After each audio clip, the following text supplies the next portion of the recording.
I've seen the Marine Corps saying, hey, we're actually going to buy more F-35Cs than planned versus the B model. Can you talk to me about maybe the limitations and the differences of the B versus the C and why Yeah.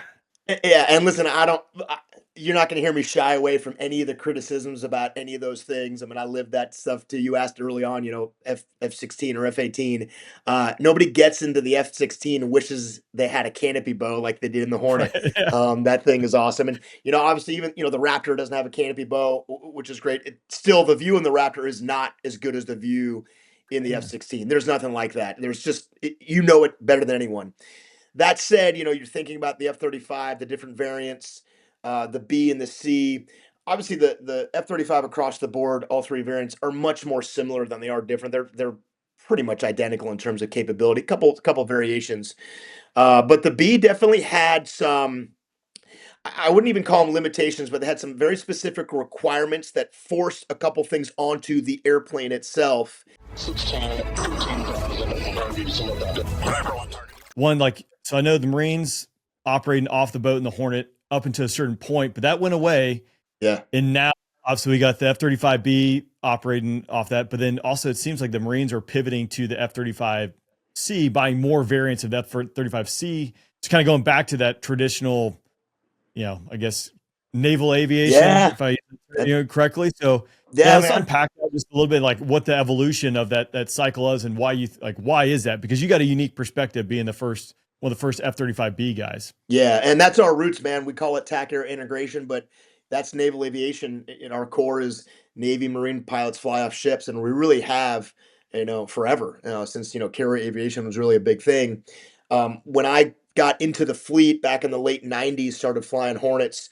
We had I can't remember how many, maybe 18 Hornet squadrons. We had a bunch of Hornet squadrons. Four of them were tethered to Navy air wings, and so really it was just to augment, to make sure the Navy had enough carrier-based squadrons to fill out the air wings on the deployment cycle. So, however many Hornet, Tomcat squadrons there were four Marine F-18 squadrons, two on the East Coast, two on the West Coast. So it's pretty rare to have a Marine flying off ships, but not totally unheard of, small percentage-wise. But we had been with the Navy flying Hornets off carriers, I think, since the early '80s, mid '80s.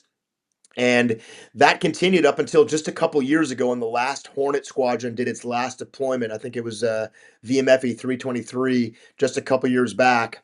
But just like you said, the smaller deck carriers, Harriers, and F-35Bs have been on small deck LAHAs, et cetera, for decades and decades.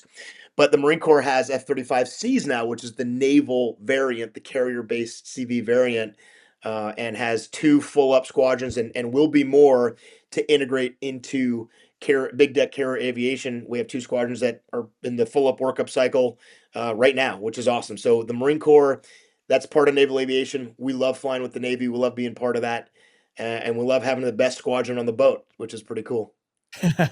Well, all right. So, in all fairness, I'm always ragging on the F-35B because it gave the F-35 the canopy bow. I What's hear the you, big deal about man. a canopy bow, right? Right. But like, Yeah. turns out like everything lands inside that canopy bow. It seems like when you're out there fighting. Yeah. But like, what what do you think why the pivot? Because again, unless I'm mistaken, I've seen the Marine Corps saying, "Hey, we're actually going to buy more F-35Cs than planned versus the B model." Can you talk to me about maybe the limitations and the differences of the B versus the C and why Yeah. that? Yeah, and listen, you're not gonna hear me shy away from any of the criticisms about any of those things. I mean, I lived that stuff too. You asked early on, F-16 or F-18. Nobody gets into the F-16 and wishes they had a canopy bow like they did in the Right. Hornet. Yeah. That thing is awesome, and obviously, even the Raptor doesn't have a canopy bow, which is great. Still, the view in the Raptor is not as good as the view in the Yeah. F-16. There's nothing like that. There's just you know it better than anyone. That said, you're thinking about the F-35, the different variants, the B and the C. Obviously, the F-35 across the board, all three variants are much more similar than they are different. They're pretty much identical in terms of capability. Couple variations, but the B definitely had some. I wouldn't even call them limitations, but they had some very specific requirements that forced a couple things onto the airplane itself.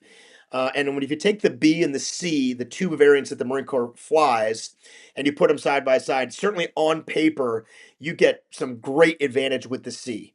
A ton of gas, like a ton of gas, some ridiculous amount, 20 something thousand pounds, more than anything else that's out there. You get that big extra wing for that coming aboard the ship, which means it's super efficient up at altitude, bigger payload. And so on paper, you've got these metrics that really make the C a great airplane, which is part of the reason why the Marine Corps has invested and is growing that investment in it to fly off the big deck carrier, which as an instrument of national defense, man, the big deck carrier is really hard to beat. You want to be part of that.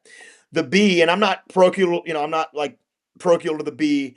I will say the B has capability when you're looking in a world of like hyper flexibility, being able to operate in very austere places, being able to do things. There's just a demand in the 21st century to have a highly effective fifth gen stealth platform like the F-35 operate in very non-traditional ways, and that's the niche that the F-35B owns.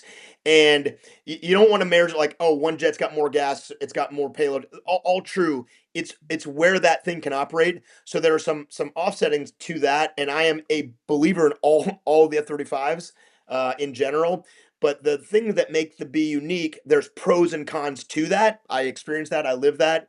The pros vastly outweigh the cons, but you're not wrong in some of those things that we're talking about. And the Marine Corps, I think, understands the need for having both of those different platforms and where they can operate.